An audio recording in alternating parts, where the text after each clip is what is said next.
রাধে রাধে প্রিয় ভক্ত সকল বন্ধু, আপনাদের সবাইকে আমাদের রাধাকুণ্ড শ্যামকুণ্ড গিরিগোবর্ধন চ্যানেল থেকে সুস্বাগতম, ভালোবাসা এবং ভক্তিপূর্ণ প্রণাম জানিয়ে আজকে আমরা একজন বিশেষ ভগবান শ্রীকৃষ্ণের নবম অবতার রূপে যিনি আমাদের পৃথিবীতে এসেছিলেন সেই আমাদের গৌতম বুদ্ধ ভগবানকে বারবার প্রণাম জানাই এবং আপনারা সবাই প্রণাম জানাবেন।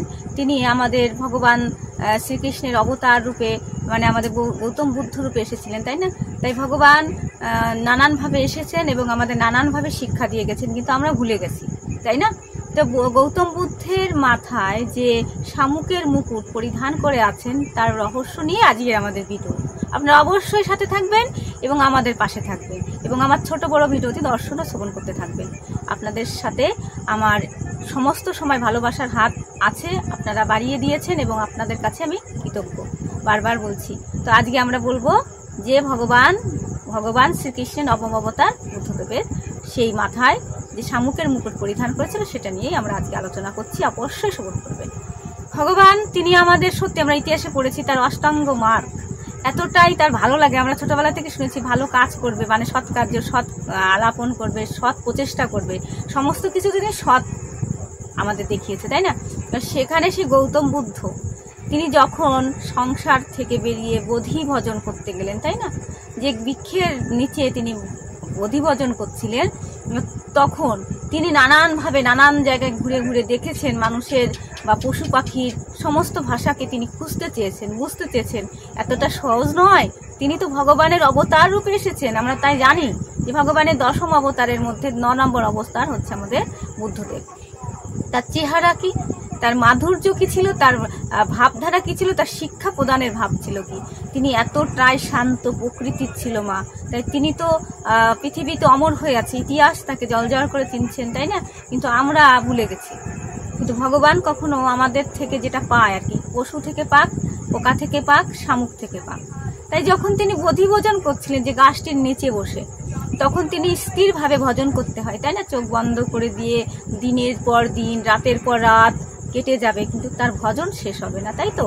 তো তখন ভগবানের সেই অবতার বুদ্ধদেব তিনি কি করছিলেন, এমন ভাবেই তার মধ্যে তিনি ছিলেন না।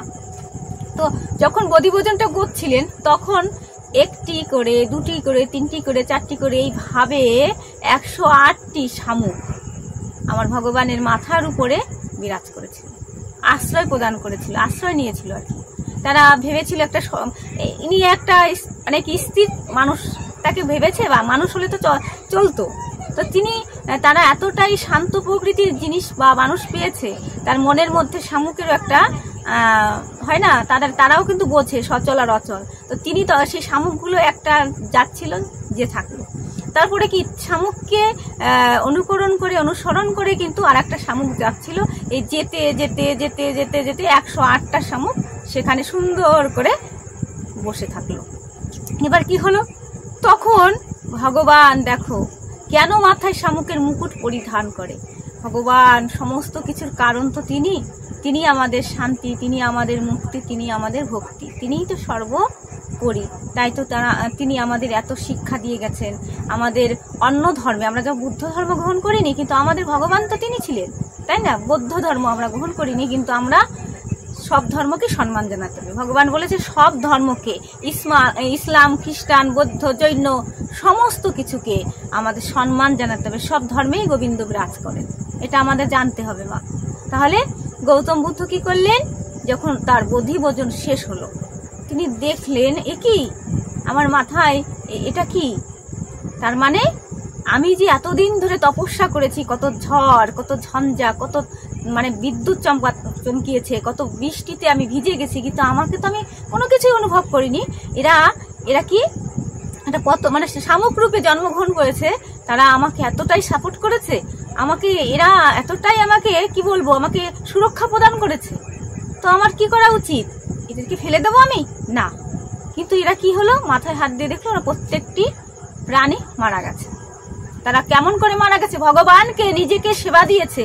তারা শামুক হয়েও কিন্তু গৌতম বুদ্ধকে সেবা দিতে পেরেছে মা। শামুকও পারে ভগবানকে সেবা দিতে, কিন্তু আমরা কি পেরেছি কখনো? আমরা স্বার্থ ছাড়া চলি। কিন্তু দেখো মা, তারা শামুক রূপে তার ভগবানকে সেবা দিয়েছে, তারা মাথায় ঝড় বৃষ্টি থেকে আমাদের সমস্ত সুরক্ষা প্রদান করেছে গৌতম বুদ্ধ ভগবানকে। আর ভগবান তখন কি করলেন, বিচার করে দেখলেন এই শামুক, আমাকে যারা ভক্তরা ভজন করবে, আমাকে যারা শ্রদ্ধা করবে, আমার সাথে সাথে এই শামুককে শ্রদ্ধা করতে বাধ্য, কেননা আমার মাথায় মুকুট করে আমি পড়ব। গৌতম বুদ্ধর মাথায় তিনি কি করলেন, তাই তিনি বিচার করলেন, অনুভব করলেন এবং অনুশোচনা করলেন যে আমার মানুষ তো আমার ভক্ত হবে, কিন্তু এরা কি ফেলে দেবো, মারা গেছে, কিন্তু এদেরকে আমি মাথায় মুকুট করে রাখবো। মুকুট মানে কি, মানে নিজের সব থেকে বেশি বিশিষ্ট জায়গা করে দিলেন, মাথায় রাখলেন। এবং এইভাবে আমাদের একটি শিক্ষা নয়, আমাদের বুদ্ধদেব নানান ভাবে আমাদের শিক্ষা প্রদান করেছে। তার মধ্যে আমি বিশেষ একটি কথা আপনাদের সামনে তুলে ধরলাম। মা, অবশ্যই এটা একটা শিক্ষণীয় বিষয় যে আমরা মানুষ থেকে শিক্ষা পাই, আমরা পশু থেকে শিক্ষা পাই, আমরা পাখি থেকে শিক্ষা পাই, আমরা সবার থেকে শিক্ষা নিতে পারি। তা বলে কাউকে ছোট করবো না। তাই তো মহাপ্রভুর একটা কথা না বললেই পাচ্ছি না, তিনি চৈতন্য চৈতামৃত বিরাট ভাবে বলে গেছেন, তিনি কিবা বিপুর কিবা নেশি শূদ্র কেনে নয়, যে কৃষ্ণ তত্ত্ববেত্তা সেই গুরু হয়। কারো থেকে আমরা কম নই, কারো থেকে আমরা বেশি নয়, আমরা সমান সমান সবাইকে দেখবো এবং মানবো। সম্মান দিলেই সম্মান পাওয়া যায়, কাউকে ছোট করব না। আমি বড় হওয়ার জন্য কাউকে ছোট না করেই আমরা বড় হব, এটা বলেছে আমাদের বুদ্ধদেব, তাই না? তাহলে বুদ্ধদেবকে বারবার করে আমরা প্রণাম জানাই। আর আপনাদের বলছি, আপনারা অবশ্যই এই চরিত্র ভগবানের এই নীলা কথা অবশ্যই আস্বাদন করবেন আর ভালো থাকবেন। আর আমার সাথে থেকে আমার ছোট বড় ভিডিওগুলো দর্শন করবেন এবং অপরকে উৎসাহিত করবেন। এবং ভালো লাগলে লাইক কমেন্ট শেয়ার করে আমার পাশে থাকবেন এবং কমেন্ট বক্সে অবশ্যই রাধে রাধে লিখবেন। হরে কৃষ্ণ।